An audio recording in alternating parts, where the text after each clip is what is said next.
Mas Wira nih, alhamdulillah akhirnya terrealisir ya di awal 2025 nih di hari ketiga. Kita tahu sebenarnya di sekolah itu dari dulu, dari tahun 56 udah ada program usaha kesehatan sekolah. Itu diinisiasi tahun 56, terus tahun 70 dikuatkan lagi sampai ada SKB 4 menteri. Saking pentingnya tuh anak-anak di sekolah sebagai agents of change untuk pembentukan perilaku sehat. Nah, sebenarnya dengan program makan bergizi gratis ini satu hal ya, harusnya program ini tidak bisa berdiri sendiri, karena dia kalau berdiri sendiri cuma bagi-bagiin makanan, tidak ada edukasinya, dan kemudian tidak berjalan program promosi kesehatan di sekolah, itu nanti tidak menjadi investasi yang berharga untuk generasi emas kita.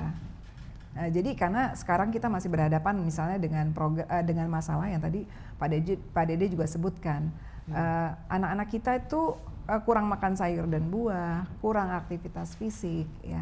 Jadi di situ harusnya dengan momentum ini program UKS ada sekarang aksi bergizi juga berjalan di sekolah-sekolah, tetapi belum di semua sekolah.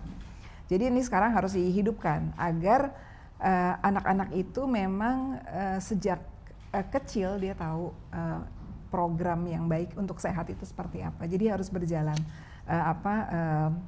edukasinya. Kita juga pernah sempat ya ngobrol sama pengelola program makan bergizi Pak dari Jepang gitu.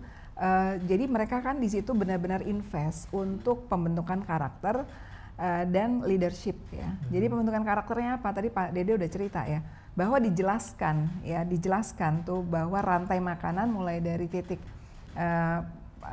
menyemai benih itu sampai makanan di depan muka mereka itu ada proses panjang. Jadi ada dua kata yang diajarkan, yaitu bersyukur dan terima kasih. Itu betul-betul didesain harusnya materi edukasinya.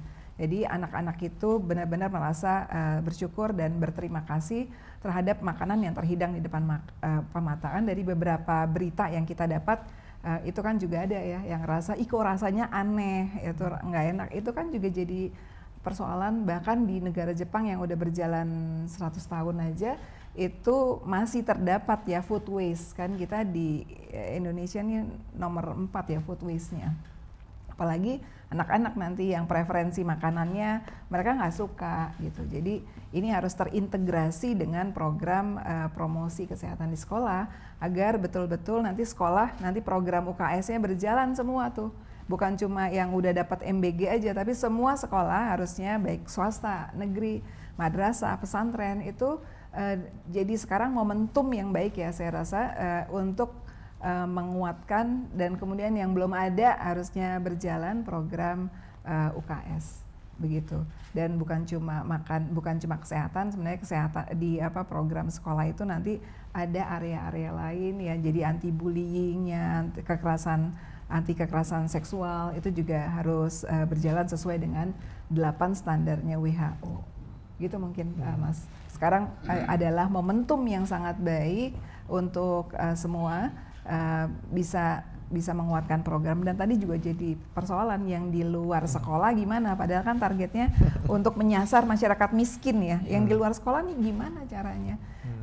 Dan ini harus difikirkan ya saya pikir. Dan kalau kita sekarang pemerintah baru berjalan dengan SPPG dan SPPG-nya juga masih terbatas, ini jadi tantangan yang jadi cukup menantang, bagaimana harusnya dekat ya dengan masyarakat di mana makanan itu dibagikan, begitu ya Pak.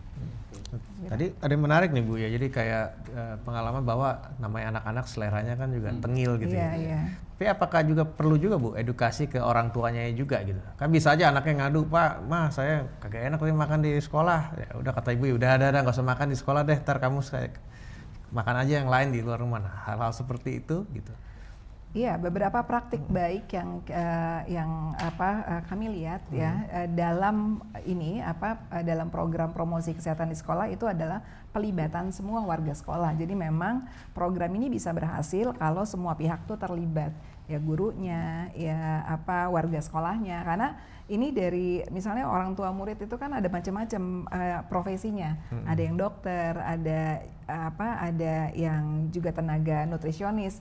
Mereka bisa berkontribusi tuh. Jadi tanpa perlu bayaran, kalau program promosi kesehatannya berjalan dengan baik, mereka bisa saling menguatkan. Dan saya pikir sebenarnya program dari Kementerian Kesehatan sudah ada ya program ini, tapi memang belum berjalan kemitraannya secara masif.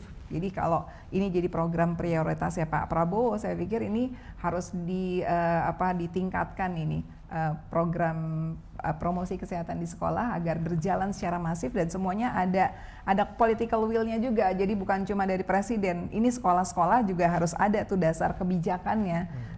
Karena nggak semua, ternyata saya ngecek di DKI Jakarta misalnya, ada nggak sih dasar kebijakan atau SK lah ya, SK kepala sekolah untuk program aksi bergizi misalnya, itu kalau nggak dipaksa-paksa nggak ada.